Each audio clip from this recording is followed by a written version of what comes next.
हम्म। हाँ। सुदर्शन भैया, हाँ। आप कहाँ के रहने वाले हैं? मैं कठोरा का रहने वाला हूँ। मैं आपका क्या लगता हूँ? नाना जी। अरे, आपने कभी मुझे जानने की कोशिश की नहीं। कि मेरा जन्म कहाँ हुआ, कब हुआ, क्यों, कैसे हुआ हम्म। और गायत्री परिवार में क्यों आया? कभी जानने की कोशिश किसी ने भी नहीं की। जितने भी मेरे रिलेशन में हैं रिश्तेदार लोग और जितने भी गायत्री परिवार के परिजन हैं, वो लोग जानते ही नहीं कि मैं कौन हूँ, मेरा जन्म कब हुआ, कैसे हुआ। ज़्यादातर लोग मुझे ओझरा के नाम से जानते हैं, ओझरा के नाम से। अच्छा। पर मेरा जन्म जहाँ पर हुआ उस गांव को बहुत कम लोग जानते हैं। जो मेरे नज़दीक के जो रिलेशनशिप में है वही जानते हैं। जैसे तुम्हारा मामा सत्यम तारे डॉक्टर। तो मैं आपको बताऊं कि मेरा जीवन जो है, लोग मुझसे बार बार पूछते हैं कि आप गायत्री परिवार में कैसे आ गए। नामदेव ब्राह्मण समाज का होते हुए भला गायत्री परिवार में कैसे आया, क्यों आया? मैं बचपन से क्रांतिकारी रहा हूँ। पिछले जीवन को मैं आज देखता हूँ तो मुझे ऐसा महसूस होता है कि मुझे गुरु सत्ता पंडित श्री राम शर्मा आचार्य और भगवान दोनों ने मिल कर के मुझे उंगली पकड़ के चलाया। और मेरे को बचपन से जानते थे, जब भी उन्होंने मुझे खींच लिया। कैसे? मेरा जन्म आज जो है फाल्गुन मास की अमावस्या तिथि और होली जैसे रात को जलती है, तो जब रात को होली जल रही थी, ऐसे समय में ग्राम कुगडोल में मेरे पिता श्री स्वर्गीय विश्वनाथ जी तारे एवं माता भागीरथी बाई तारे, इनके गर्भ से 10वीं संतान के रूप में मेरा रात्रि को एक हाथई पे जन्म हुआ। हाथई पे हाँ। क्यों? मेरी कहानी जो है ये करुण कहानी है। इसको बताना बहुत ही मुश्किल है, फिर मैं बताने की हिम्मत करूँगा कि मेरा जन्म जो है हाथई में हुआ, कुगडोल में। 83 वर्ष पूरे हो गए। दिनांक के हिसाब से 3 मार्च 1982 और तिथि के हिसाब से फाल्गुन मास और पूर्वा फाल्गुन नक्षत्र, सिंह राशि। और जिस समय रात को होली जल रही है, और आपको मालूम है कि होली क्यों जलाई? बताइए, आपको मालूम है किस राक्षस के समय में होली जली थी? प्रहलाद के। प्रहलाद। हाँ। हिरण्यकश्यप कहता था कि मैं भगवान हूँ, तो प्रहलाद कहता था तुम भगवान नहीं हो। वो हिरण्यकश्यप कहता था तुम मेरी भक्ति करो, लेकिन प्रहलाद कहता था कि मैं भगवान कृष्ण के अलावा और मैं किसी की भक्ति नहीं करूँगा। ऐसा आज तक ऐसा कोई पुत्र उत्पन्न नहीं हुआ जो अपने बाप का विरोध करता हो। कह दिया स्पष्ट उसने नाक को बेचा काटने के लिए, जहर भेजा मारने के लिए, पहाड़ से गिराया, फिर भी नहीं वो मरा, बचा रहा। तो उसकी बुआ थी होलिका थी, तो मैं इसको जला करके खाक कर दूंगी। इसको होलिका के ऊपर बैठाया, मतलब लकड़ी संजय, खंडे संजय, और उसके ऊपर ये होलिका जो थी वह प्रहलाद को लेकर के गोदी में ले करके बैठाया, तो अग्नि लगा दी, जलाया। लेकिन भगवान की कृपा से वो तो प्रहलाद भगवान का भक्त था ही। देखो, मेरे जन्म के साथ में एक बहुत बड़ी पौराणिक कथा जुड़ी हुई है जो सारी दुनिया को एक प्रेरणा मिलेगी। तो होली जलाई, मतलब अग्नि उत्पन्न की, जलाई, धू धू करते जलती रही। पर प्रहलाद बच गया और होली जल गई, जबकि उसको वरदान था कि अग्नि उसे जला नहीं सकती थी, उसको वरदान था। लेकिन फिर वो वरदान कोई काम नहीं आया और कौन जल गए? वही। तो जलने वाले जला करे, किस्मत हमारे साथ है, मरने वाले मरा करे, किस्मत हमारे साथ में है। वो कहते हैं ना पंडित मिश्रा जी, जिसका रक्षक हो महाकाल, उसको कौन बचा सकता है, कौन उसे मार सकता है। तो मेरा जन्म भी किस दिन हुआ? सोमवार था उस दिन, और मेरा नाम मेरे पिताजी ने क्या रखा? महादेव। और जीवन जो है उसी प्रकार से कठिनाइयों से भरा हुआ है, जैसे प्रहलाद को विरोधी शक्तियों का सामना करना पड़ा। अब मैं आपके सामने प्राथमिक शिक्षा का जीवन बताऊंगा। अच्छा, मेरा जन्म कहाँ हुआ? कुकडोल में। पर मैं इसके बारे में एक बात बताऊं कि इस ग्राम का नाम कुकडोल क्यों पड़ा।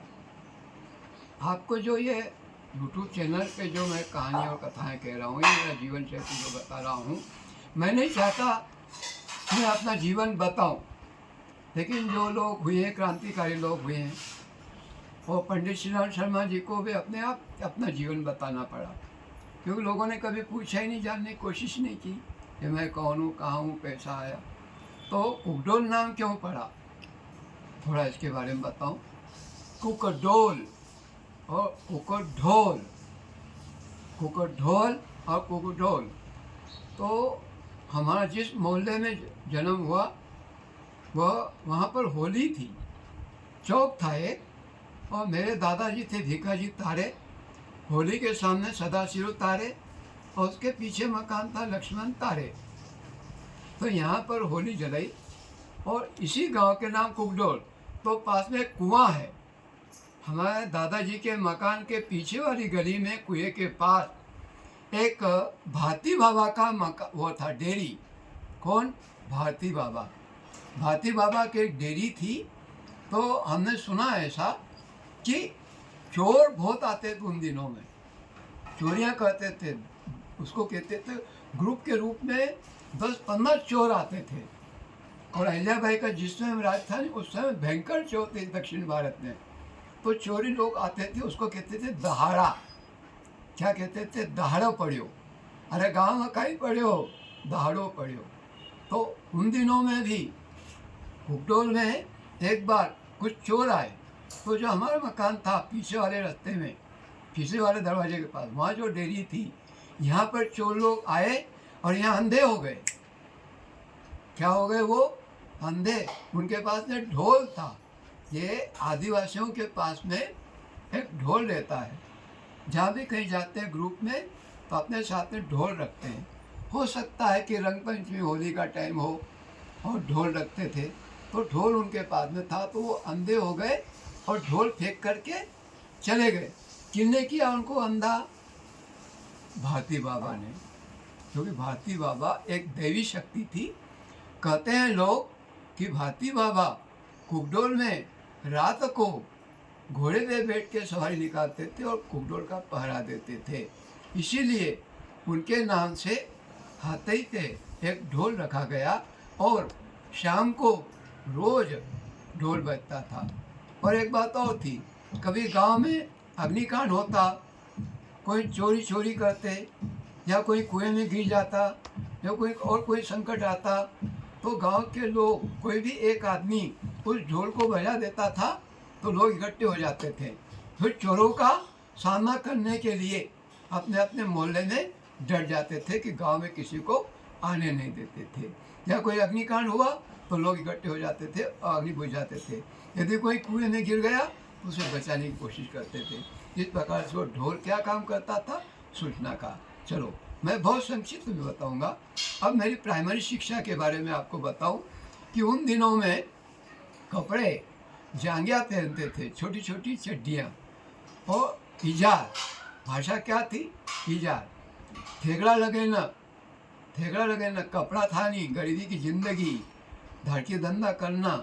तो एक बात थी, हमारे पास ज़मीन बहुत थी, 60-70 एकड़ ज़मीन थी, लेकिन प्राइमरी शिक्षा में हम लोग माथे पे गांधी टोपी और स्कूल में भेजते थे तो गंजी डाल कर देते थे, बाल बनवा देते थे। ज़्यादा जहाँ बड़े बाल हुए कि नाई के पास में ले जा कर के बाल बनाते थे और जांघिया पहनते थे, जांघिया इजार, जिसको हम इजार कहते थे।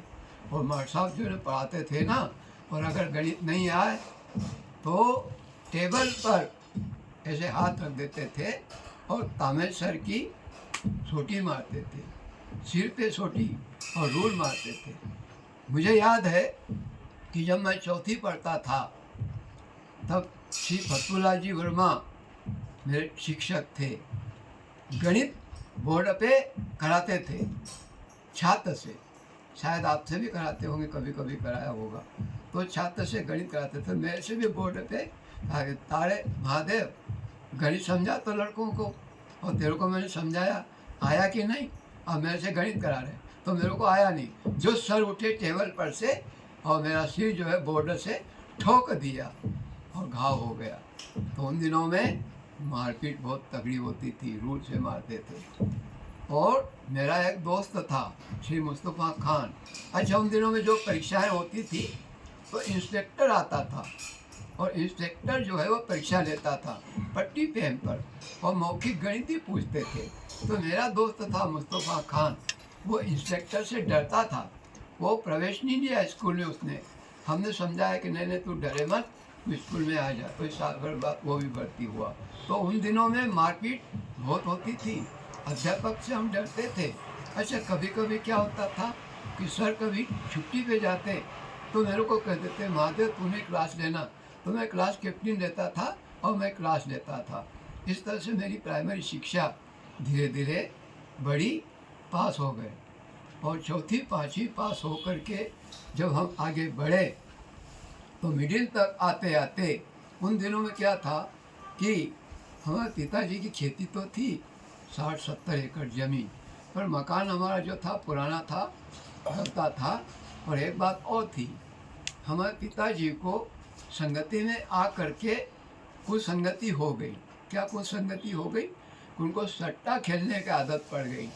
उन दिनों में कुडोल तथा खरगोन के आसपास के गांवों में ओपन टू क्लोज सट्टे चलते थे, अमेरिकन सट्टे।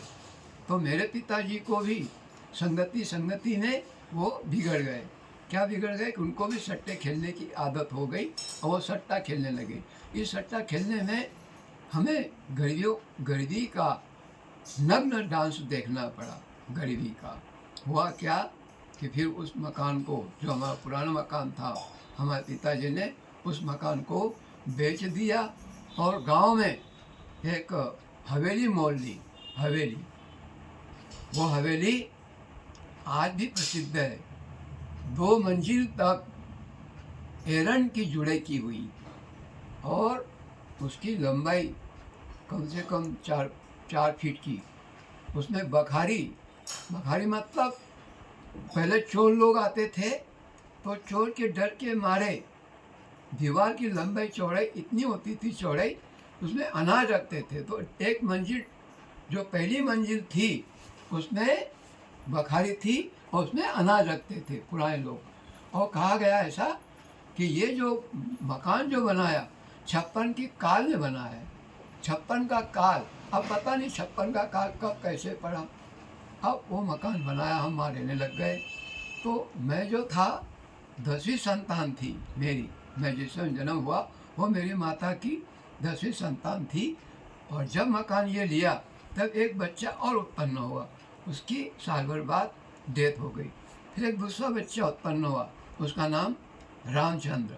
इस तरह से यहाँ तक आते आते हमारी बड़ी बहन जो थी वो सुशीला बहन, और दूसरा उससे छोटा भाई कैलाश चंद्र, और इसके बीच में मैं, और सबसे छोटा रामचंद्र। ऐसे कितने भाई बहन हुए? सबसे बड़ी सुशीला बहन, उससे छोटा कैलाश चंद्र, उसके बाद में मैं महादेव, और उसके बाद में छोटा रामचंद्र। ये बड़ा हुआ। अब इन दोनों में ऐसी भी परिस्थितियाँ रही कि आपको मैंने पहले ही बताया कि मेरे पिताजी को सट्टे की आदत थी। तो मेरे माताजी और पिताजी दोनों के आपस में भयंकर झगड़े होते थे। यहाँ तक कि कई बार मेरी मम्मी को मारते थे। एक बार और मैं बताऊँ कि जिस समय पुराना मकान था उस समय हमारी गरीबी थी, हम भिक्षा मांगते थे, भिक्षा मांगने के लिए जाते थे और हमारी हालत इतनी ख़राब थी कि टंगा लावणू और टंगा खाणू, भिक्षा मांगना और चक्की में पीसना और फिर रोटी बनाना और फिर खाना। यहाँ तक कि हम दूसरे के मकान में भी, पड़ोस के मकान में भी कभी जाते थे और वहाँ पर खाना खाते थे। पुराने मकान की हालत ऐसी ख़राब थी। इसका मतलब ये था कि मैं भिक्षा खूब मांगता था। यह सोच कर नहीं, आज भी लोग भिक्षा मांगते हैं, पर ब्राह्मण बन के नहीं, गरीबी के कारण। ज्वार आए, आटा पिसाए, चक्की पीसी, तब रोटी बनाए और तब खाएं। उसको क्या कहते हैं? टंगा लावणू और टंगा खाणू, चक्की पीस करके रोटी बनाना। तो ये पुराने मकान की स्थिति थी। और फिर हम नए मकान में आए। हमारा खेत जो है अतली की ज़मीन कहा जाता था। अतली की ज़मीन जो थी, ये कुमार खेड़ा और उमर खड़ी के बीच में एक हनुमान जी का मंदिर आता है। इधर ओंडल और इधर कुंदा नदी, दोनों के बीच में 27 एकड़ ज़मीन थी। इस 27 एकड़ ज़मीन को मेरे पिताजी ने 4,000 में केवल बेची। उन दिनों में रुपयों की कीमत बहुत ज़्यादा थी, आज रुपये की कीमत कुछ भी नहीं है। 4,000 ज़मीन में 1952 में उस ज़मीन को एक रामलाल पटेल और उसके भांजी, मामा भांजी ने मिल करके उस ज़मीन को खरीदा। लेकिन उसके बदले में दूसरी ज़मीन मोल ली बिस्टान रोड पर। परंतु इस समय भी हमारी हालत इतनी रही, इतनी गरीबी की रही, साझा के ऊपर ज़मीन देते थे और ये हालत रही। एक दिन ऐसा समय भी आया जब मूंग का ढेर, मूंगफली आती है ना, मूंगफली नहीं, मूंग की फली, मूंग की फली, ये गरीबी का हमने बिल्कुल नग्न तांडव देखा। जबकि ज़मीन हमारे पास में टाप की खेती थी, फिर भी गरीबी हमने इतनी देखी, इतनी टाप पे गरीबी थी कि एक दिन, 2 दिन एक ऐसा समय भी आया कि हम मूंग का, ऐसी मूंग की फली का ढेर लगाओ, खाओ इसको और पेट भरो। तो मूंग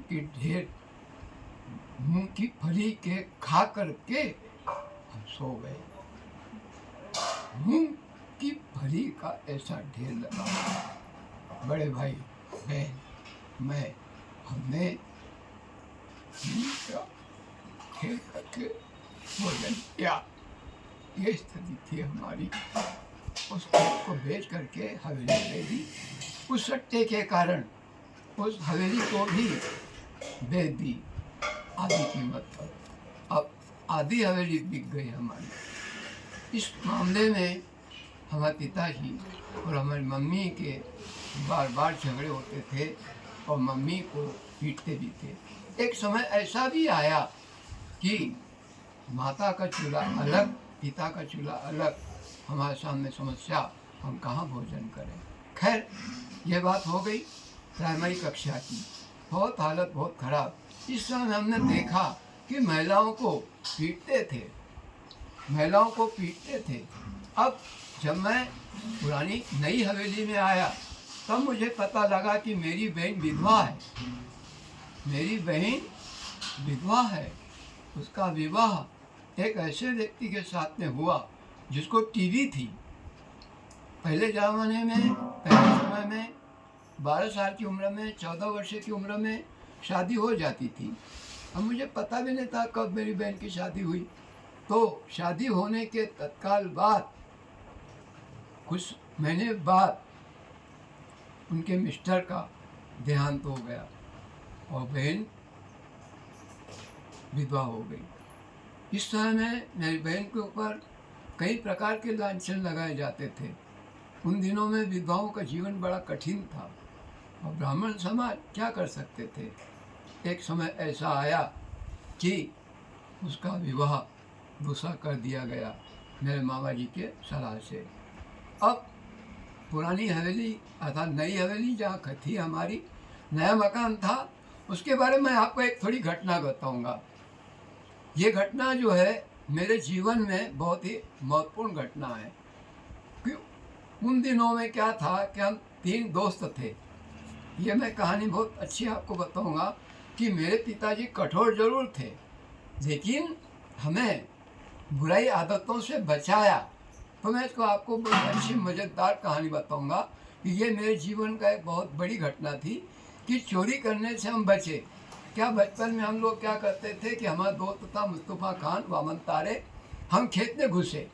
हमारी जो हवेली थी, हवेली के पास में कुआं था और कुआं से एक खेत छोड़ करके एक दूसरा खेत था। इन दिनों की बात है, गणगौर के समय की बात है। और उस खेत में हम घुसे। हमने योजना बनाई कि कच्ची कैरियाँ तोड़ लूँ। सुनो सुदर्शन, बहुत बड़ी शानदार घटना है। ये घटना उसी प्रकार की है जिस प्रकार से महात्मा गांधी ने कलम चोरी की थी। आपको याद होना चाहिए कि महात्मा गांधी ने भी एक दिन कलम चोरी की थी, तो हमने भी एक दिन चोरी की थी। क्रांतिकारी जो होते हैं उनके जीवन में कुछ महत्वपूर्ण घटनाएं ऐसी होती हैं जो सीख देती है, क्योंकि भगवान उनको चलाता है। अब देखिए, हमने तीनों ने, मुस्तफ़ा खान और वामन तारे मेरे अंकल और मैंने योजना बनाई कि चलो रे भाई, यहाँ बड़ी बड़ी कैरियाँ छे, दरिया मानकर की खेत में, धनिया मानकर का खेत में बड़ी बड़ी कैरियन लगी, अपन का कैरियन तोड़नी चाहिए। तो चलो, अब वहाँ गए हम खेत में गए तो वामन तारे मुस्तफ़ा खान ऊपर चढ़ गया और मैं नीचे चढ़ा। मेरे को कहा ऐसा कि तुमने पहरा देना, अगर कोई देख ले खेत वाला तो तुमने इशारा कर देना, चिल्ला देना, हम उतर करके भाग जाएंगे। देखो, ये चोरी की घटना बहुत टॉप पे है। ये मेरे जीवन की एक महत्वपूर्ण घटना थी। अब हुआ क्या मैं नीचे रहा और वो थोड़ी 2 4 5 6 कैरियाँ तोड़ी और नीचे फेंकी। और इतने दिन में धनिया मान का पोरा होना काहे करी रहा है, फिर तुम कैरी ना तोड़ी रहा है। बस हम भागे वहाँ से, कैरियाँ फेंक कर कुछ जेब में भर के घाटा न पड़ चलेगा। अब हमने योजना बनाई। हम पिताजी से डरते थे और मुस्तफ़ा खान उसके मामू से डरते थे। हम तीनों ने सोचा कि अब शिकायत घट जाएगी, अपने को पिटाई होगी, धुलाई होगी, इसलिए पिटाई धुलाई होगी तो अपन एक काम करते, अभी घर नहीं जाते। इतनी देर में तो घर, वो धनिया मानकर मेरे घर चला गया और मेरे पिताजी ने शिकायत कर दी कि देख, थारो छोरो कई दिन तोड़ी रोज मार खेत में कई दिन तोड़ी ले जाए। अब मैंने चलो, अब हमने सोचा कि अब एक आधा घंटा हो गया, अब हो गया होगा, पिताजी का गुस्सा शांत हो गया होगा। अब मैं भीतर गया, मुस्तफ़ा खान उसके घर गया, वामन तारे उसके घर गया, तो मेरा घर मानकर पूरा में पीछे था। अब मैं जैसे ही घर घुसा कि वो धनिया मानकर तो गली में बैठा ही हुआ था कि कब महादेव आए और कब इसकी शिकायत तो घर पहुंच चुकी थी। अब मैं जैसे ही घर घुसा कि पिताजी ने मेरे को पकड़ लिया और दे 2-3 झापड़, और मेरी मम्मी दौड़ी मेरे को पकड़ने के लिए।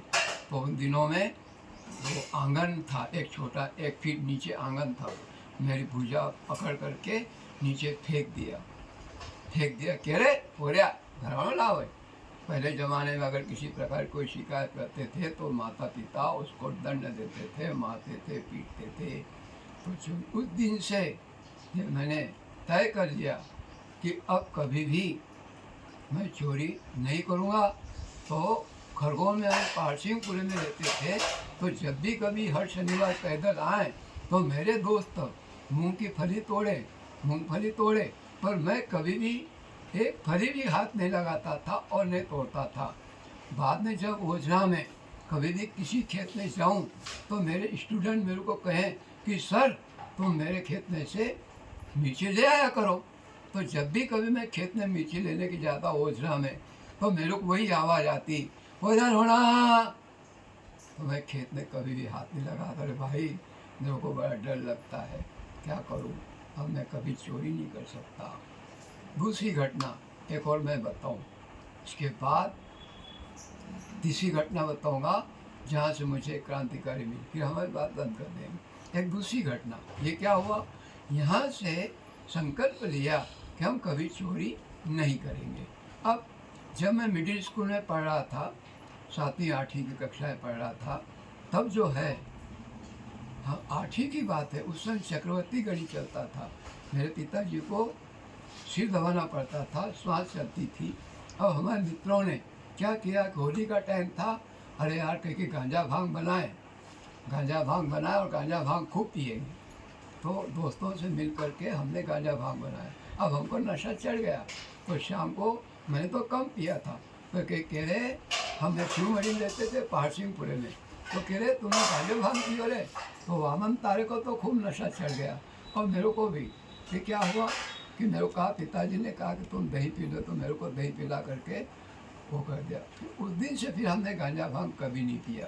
फिर एक बार क्या हुआ कि दोस्त की संगति में मैं कमरे में गया, तो तुलसीराम यादव, वामन तारे ये सिगरेट पी रहे थे। तो मैं भी भीतर घुसा, तो मेरे को भी कहा कि तू सिगरेट नहीं मारते। मैंने कहा नहीं, मैं सिगरेट नहीं पीऊँगा, मैं पी नहीं सकता भाई, क्यों मेरे पिताजी मारेंगे, उनको पता लग गया था। ठीक है, अरे नहीं नहीं नहीं नहीं, पी ले जरा। देखो संगति जो है मनुष्य को बिगाड़ने की कोशिश करती है। दोस्तों की संगति जो है कभी कभी बिगाड़ने की कोशिश करती है। तो मुझे अब मेरे को भीतर के अरे भावन भाई का अरे पी। अब जैसे ही मैंने मुंह में सिगरेट रखी थोड़ी सी, इतने में बंशीधर तारे दरवाजा खटका, पुराना काय कर रहा है। उससे हमने सिगरेट बुझा करके पीछे फेंक दी और कहा, दरवाजा खोला, हाँ सिगरेट की गंध आई रही, तुमने सिगरेट पी हो गया। मैं नहीं पी भैया, हम लोग तो कुछ नहीं कर रहे हैं। अब एक दिन जब हम शनिवार पैदल आ रहे थे पूर्व से खरगोन, तब बंशीधर तारे ने कहा कि क्यों महादेव तूने सिगरेट पी कि नहीं यार उना दिन तूने। अब वहाँ थोड़ा बड़ा भाई कह दूँगा सिगरेट लेगा बोल, अरे भाई अब मत कहिए यार, अब हम कभी सिगरेट नहीं पिएंगे। बस उस दिन से कसम खा ली, बड़ी सिगरेट नहीं पी। क्रांति नंबर 2। क्रांति नंबर 1 विधवा विवाह। क्रांति नंबर 3 सामाजिक परिस्थितियाँ ऐसी देखी कि स्त्रियों को पीटा जाता था। अब क्रांति नंबर 3 श्यामराव तारे की पंक्ति, रामदेव मोहल्ला, ब्राह्मण गली, यहाँ पर पंक्ति हुई। जब मैं उस समय लगभग 8वीं 9वीं पढ़ता था, उस समय पंक्ति हुई, तो बेसन के लड्डू आए। उन दिनों बेसन के लड्डू बहुत कम बनते थे। जो जमींदार थे, जागीरदार थे, अच्छे धनवान थे, उन्हीं के यहाँ पंगत होती थी और बेसन के लड्डू बनते थे।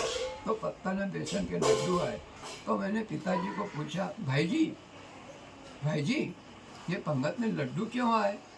क्योंकि मेरी आत्मा ने समझ लिया था कि ये दुख का वातावरण है, खुशी का वातावरण है क्या, कि दुख का वातावरण है। बेसन के लड्डू आना मतलब खुशी का वातावरण। भैया बेसन के लड्डू क्यों? तो भाई जी ने कहा आज श्यामराव तारे का नुक्ता है, आज नुक्ता है इसलिए बेसन के लड्डू आ गए। फिर दूसरा प्रश्न पूछा कि पिताजी ये तो बताओ भाई जी कि आज ये बाल क्यों बना रहे हैं? देखिए आप कुटुंब का है, 81 बाल बना, लेकिन मुझे संतुष्टि नहीं है। इस प्रकार से क्रांति नंबर 3 ये विचारधारा हुई, ये कैसा समाज कि मनुष्य की मृत्यु हो रही है और लड्डू की पंगत दे रहे हैं। मेरे दिमाग में प्रश्न, कैसा समाज कि ये बाल बना रहे हैं लेकिन मालूम नहीं क्या हो रहा है। ऐसे मैंने सामाजिक क्रांति देखी, सामाजिक क्रांति, सामाजिक विचार, सामाजिक परिस्थितियाँ ये देखी। क्या देखी? विवाहों के ऊपर लांछन लगाया जा रहा है। विवाह का पुनर्विवाह हुआ है, लेकिन उस पुनर्विवाह में आलोचना हो रही है। और दूसरी क्रांति, गरीबी की जिंदगी जी, भिक्षा मांगी, धाड़की की, रेला उखाड़ना, कपास चुनना और अपने फटाके इकट्ठे करना, फटाकों के पैसे इकट्ठे करना, किताबों के लिए पैसे इकट्ठे करना, घर के लिए पैसे इकट्ठे करना, मजदूरी करना, पटवारी के यहाँ धाड़की की, पटवारी के यहाँ खसा नंबर की नकल करना। 3 दोस्तों के ऊपर पटवारी के खसा नंबर की नकल करते। तो इस प्रकार से क्रांति का जन्म हुआ। तो क्रांति भगवान लाए गए। ओम शांति शांति शांति। जगत है